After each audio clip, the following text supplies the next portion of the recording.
By 11 o'clock that night, I was standing in a stranger's kitchen, not my own this time, holding a crying bride's hand while she admitted quietly that she was terrified nobody had told her what came next.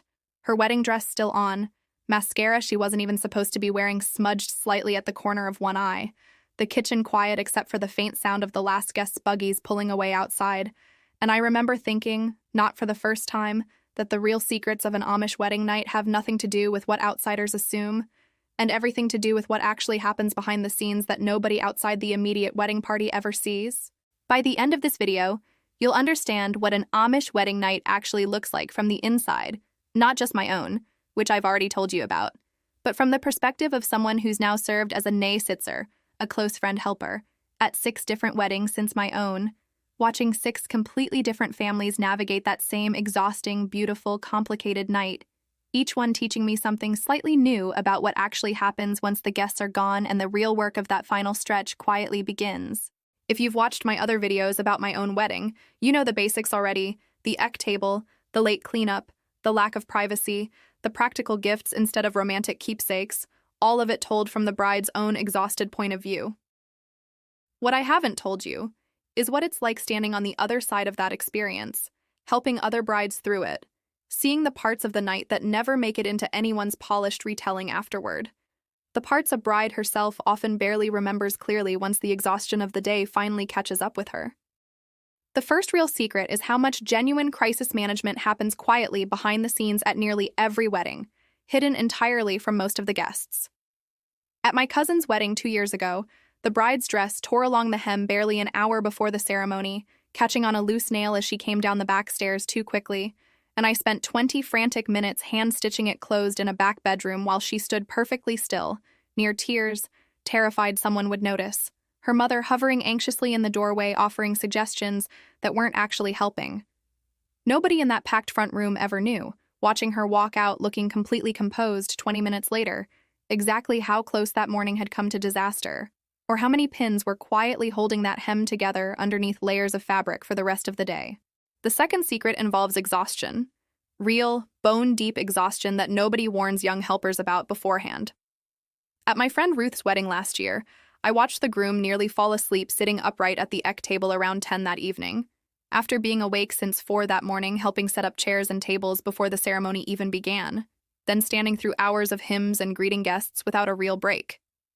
His new wife had to quietly elbow him twice during the final round of hymns, both of them laughing about it under their breath, in a way that felt far more real and endearing than anything I'd expected walking in that morning, more genuine, somehow, than any perfectly composed wedding photograph could ever capture. The third secret is how differently families handle the same traditions, something I never fully appreciated until I'd helped with weddings outside my own immediate district. At one wedding, the bride's family kept the celebration going until nearly 1 in the morning, insisting every single guest be personally thanked before anyone left, the parents moving table to table long after most brides would have collapsed from tiredness. At another, a much smaller, quieter affair with barely 100 guests, the family wrapped things up by 9, the bride visibly relieved to finally sit down after a day that had clearly worn her out more than she'd expected. Her new husband bringing her a plate of food she'd been too busy to eat all afternoon. There's no single, uniform version of what actually happens. Every family shapes that night slightly differently, based on their own energy, their own size, their own particular traditions passed down through their specific line of the family. And I've come to genuinely enjoy noticing those small differences each time. The fourth secret, and the one that surprised me most, is how often the bride herself feels genuinely overwhelmed by the sheer number of people around her all day, even surrounded by family and friends who love her completely, people who mean nothing but kindness by wanting every last moment of her attention. That crying bride I mentioned at the start, my own younger cousin, wasn't crying because anything had gone wrong.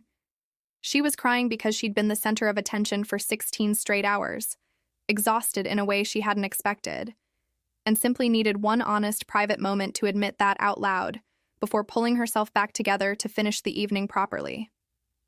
I sat with her for maybe 10 minutes in that back bedroom, saying almost nothing useful, just being present while she cried it out, handing her a handkerchief and rubbing small circles on her back the way I remembered my own mother doing for me once.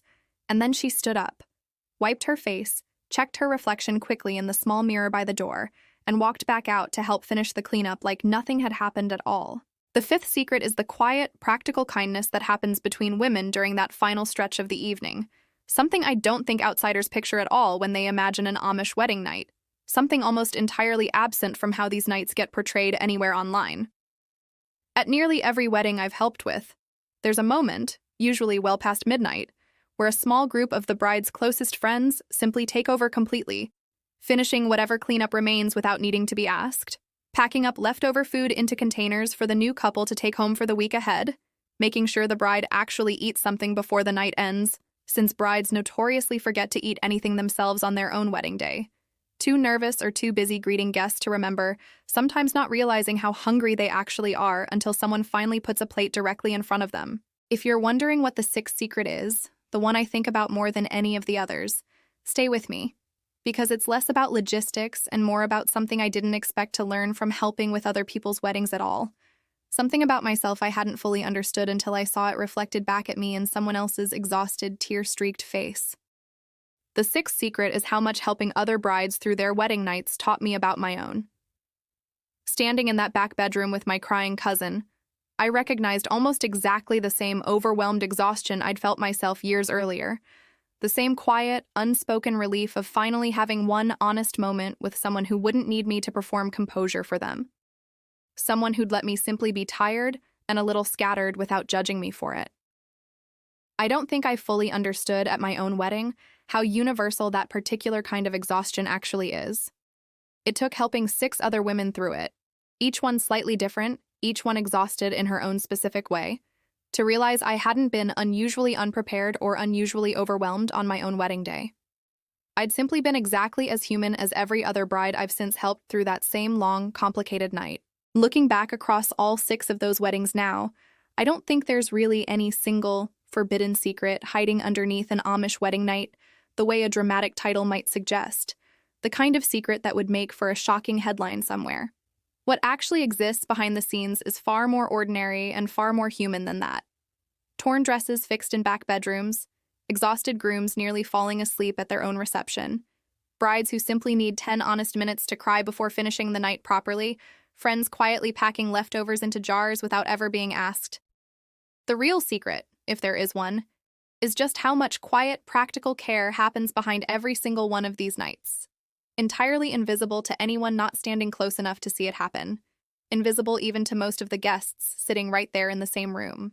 I've come to genuinely treasure my time as a Neh Sitzer for exactly this reason.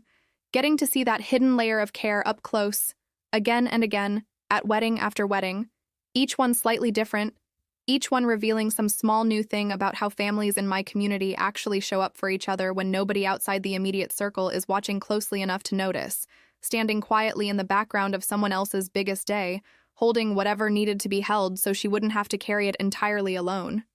Tell me in the comments, have you ever helped someone through an important day of their life and seen a side of it nobody else got to see? The messy, exhausted, deeply human side that never makes it into anyone's photographs? I'd genuinely like to hear what that looked like for you.